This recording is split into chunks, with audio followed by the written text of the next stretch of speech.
Алтын күн аспаны, алтын дән даласы, ерліктің дастаны еліме қарашы. Ежелден елдеген даңқымыз шықты ғой, намысын бермеген қазағым мықты ғой. Менің елім,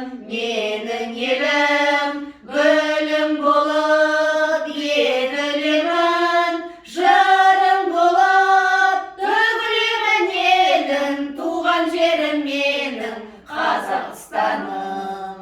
Ұрпаққа жол ашқан кең байтақ жерім бар, бірлігі жарасқан тәуелсіз елім бар. Қарсылған уақытты мәңгілік досындай, біздің ел бақытты, біздің ел осындай. Менің елім, гүлім болып егілемін, жырым болып төгілемін елін, туған жерім менің